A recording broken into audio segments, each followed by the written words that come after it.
अगले दिन कई सारे मतदाता खड़े हो गए, उन्होंने कहा नहीं साहब, हम तो यहाँ रहते हैं। साहब के थ्रू मैं जनता को बताना चाहता हूँ कि हर पंचायत और हर म्यूनिसिपैलिटी में जरूरी नहीं कि आपका घर होते हुए भी उसको घर का नंबर है। तो चुनाव आयोग जो कि एक एक मतदाता को ढूंढ कर उसका वोट डलवाता है। आपको पता है अरुणाचल प्रदेश का एक गांव है मालेगांव, वहां सिर्फ एक मतदाता बहन के लिए पूरा चुनाव आयोग 2 दिन तक ट्रैकिंग करके जाता है और उनका वोट लेके आता है। वही चुनाव आयोग जो गिर फॉरेस्ट के पीछे एक बहन थी, उनके लिए 1.5 दिन की ट्रैकिंग करने जाता है, पूरा वोट बूथ बनाता है और वोट लेके आता है।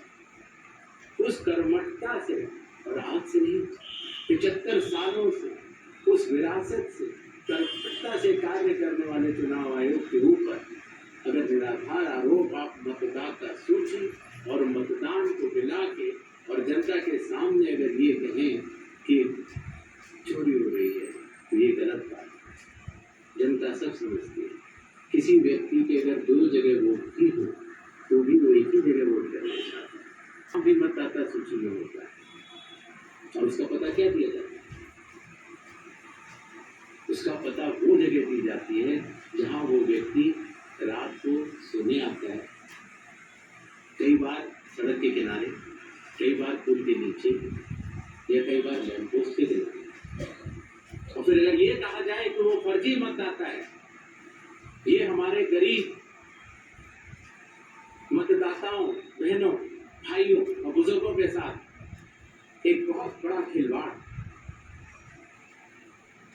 0 नंबर। आपको पता है इस देश में करोड़ों लोगों के घरों के पते के आगे 0 नंबर। क्यों? क्योंकि पंचायत, म्यूनिसिपैलिटी जिस घर में वो रहते हैं उन्होंने उनका नंबर नहीं दिया। शहरों में अनऑथराइज्ड कॉलोनीज जहां उनको नंबर नहीं, तो वो अपने फॉर्म में क्या पता करें? तो चुनाव आयोग के निर्देश कहते हैं अगर ऐसा कोई भी मतदाता इस देश में है, चुनाव आयोग उसके साथ खड़ा है और उसको नोशनल नंबर देगा। और चूंकि कंप्यूटर में जब उसको भरते हैं तो वो 0 देगा। इसका अर्थ ये नहीं है कि वो मतदाता है। मतदाता बनने की शर्तों में आपका पता इतना अनिवार्य नहीं है जितनी कि आपकी नागरिकता और आपके 18 वर्ष की आयु पूरा होना और जितना कि आप उस बूथ के आजू बाजू में रहते हैं। इन अनिवार्यताओं के तहत ही आपका वोट बनता है। शिकायत के ऊपर जांच क्यों नहीं होती? इस सवाल का जवाब भी देना बनता है। अगर मीडिया में किसी एक व्यक्ति के बारे में शिकायत आ जाए तो चुनाव आयोग कहता है कि नियम में तो नहीं है लेकिन कर देंगे। वो सीईओ को बोलता है या सीईओ तो एक बार चीफ इलेक्टोरल ऑफिसर स्वतः संज्ञान ले देते हैं, डीएम स्वतः संज्ञान ले लेते हैं और जांच करते हैं। लेकिन अगर आरोप 1.5 लाख मतदाताओं का हो तो क्या बिना किसी सबूत के, बिना किसी हलफनामे के 1.5 लाख मतदाताओं को नोटिस जारी कर दिया जाए?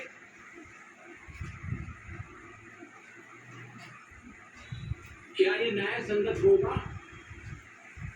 कानून में न प्रावधान है, न कोई शपथ पत्र है, न कोई एविडेंस है, न कोई सबूत है, तो क्या 1.5 लाख नोटिस जारी करके उन मतदाताओं को एसडीएम के दफ्तर में बुलाया जाए और ये कहा जाए कि आप फर्जी? क्या मतदाता चुनाव आयोग से ये नहीं पूछेंगे कि आपके पास क्या सबूत? आज भी आपके मीडिया में चल रहा है, जितने नाम लिए गए सब एक एक करके सामने आ रहे हैं। और अगर चुनाव आयोग ने उनको नोटिस दिया होता तो हमारी साथ गिनती तो बढ़ती।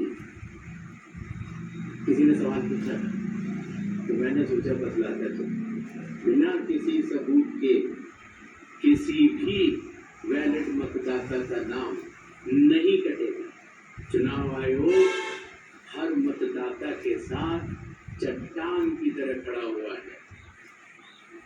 अगर कोई सोचता है कि एक पीपीटी देकर, जो कि चुनाव आयोग के आंकड़े नहीं है, चुनाव आयोग ने मतदाता सूची जरूर दी है,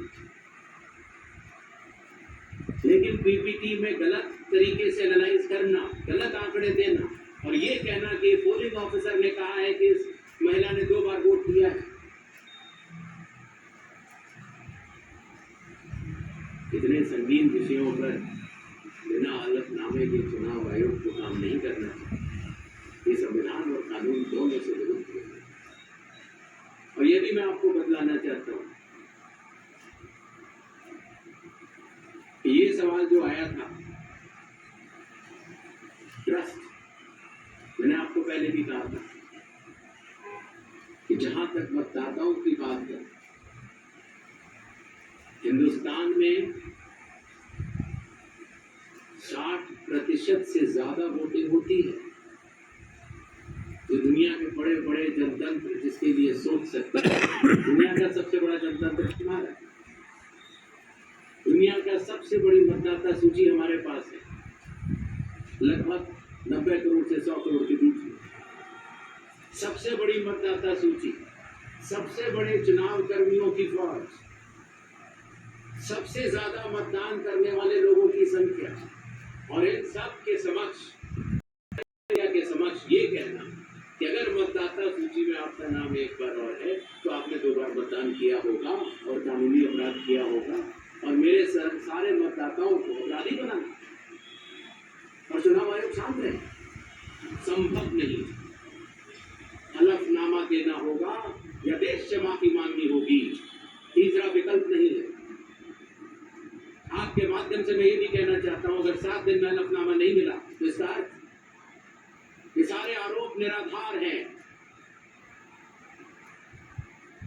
और हमारे मतदाताओं को ये कहना कि वो फर्जी है, इसके ऊपर जो भी इसके साथ को बोल रहा है उसको माफी मांगना।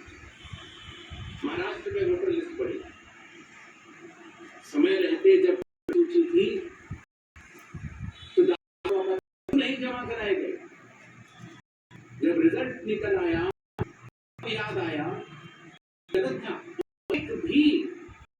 एक मतदाता का सबूत सहित तक चीफ इलेक्टोरल ऑफिसर महाराष्ट्र को नहीं मिला। चुनाव हुआ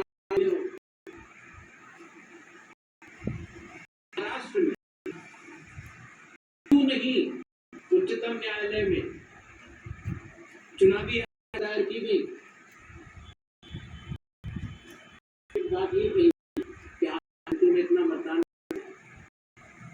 चुनाव आयोग ने जवाब दिया, लिखा भी घंटे मतदान होता है तो हर घंटे 10% का औसत है, आखिरी घंटे में 10%। ये बात कैसे जा रही है? ऐसा नहीं होता। टीवी को अगर आप 10 बार बोलते रहे, 20 बार बोलते रहे तो सच सच और सूरज पूरब में ही किसी के से पश्चिम में नहीं हुआ।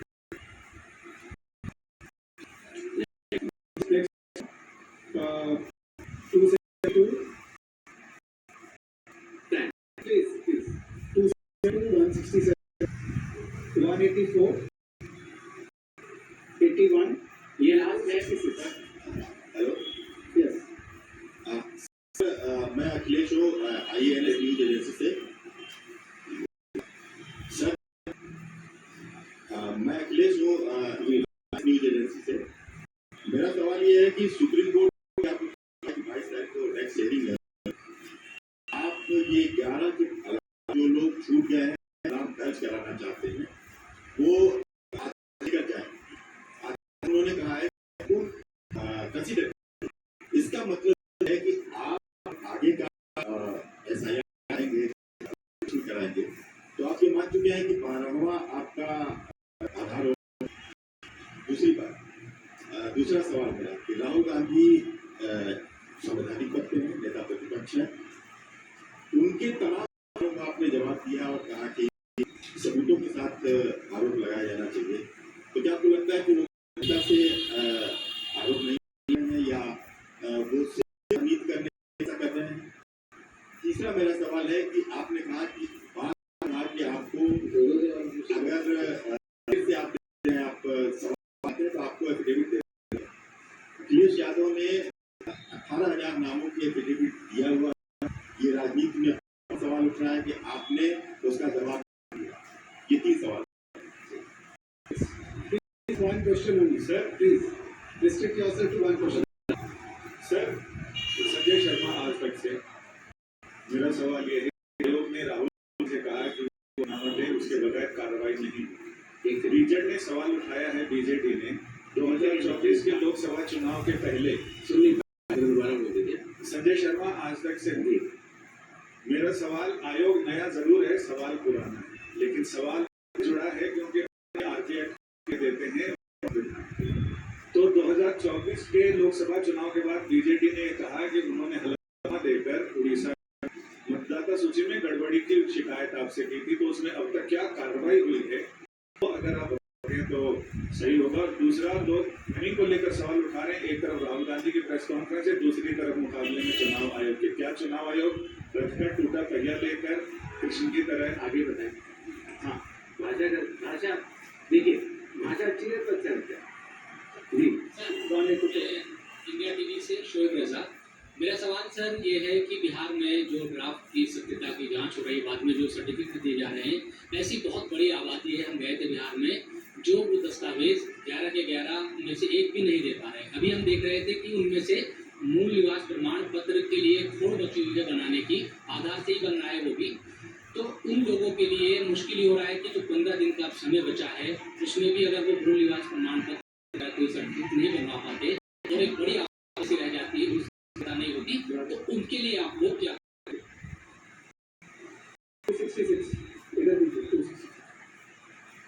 So, Anubhuti Bishnoi from the Economic Times. So, I'll repeat this question because you haven't replied to that one. 7.2 crore enumeration forms have come in. How many have come in without any of the 11 documents? Yes.